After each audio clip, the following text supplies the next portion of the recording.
البطاقة الضريبية، السجل التجاري، شهادة تسجيل ضريبة القيمة المضافة، تسجيل الشركة في منظومة الفاتورة الإلكترونية، تسجيل الشركة في التسهيلات الضريبية. المطور العقاري مش هيتعامل معاك كمسوق عقاري من غير 4 مستندات: البطاقة الضريبية، السجل التجاري، شهادة تسجيل ضريبة القيمة المضافة، وتسجيلك في منظومة الفاتورة الإلكترونية. مش لازم تستنى لما شيكاتك وعمولاتك تبقى جاهزة للصرف عشان تبدأ تعمل ورق. خد خطوة استباقية وخليك جاهز وابدأ ورقك قبل ما تبدأ شغلك. شركة التسويق العقاري تنفع شخص واحد وتنفع شركة ذات مسؤولية محدودة، بس أهم شرط لرخصة السمسرة العقارية إن رأس مالك ما يقلش عن 20,000 جنيه.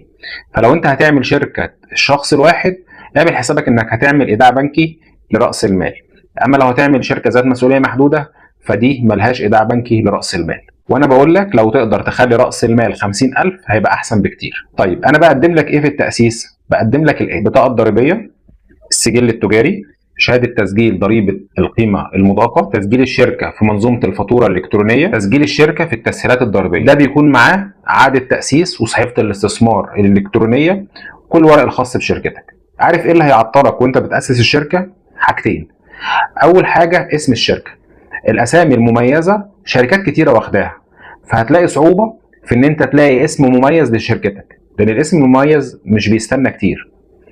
تاني حاجة انك تدور على السعر الاقل اللي لسه هيتعلم معاك هيعمل ازاي ولسه هياخد معاك خبرة الطريق.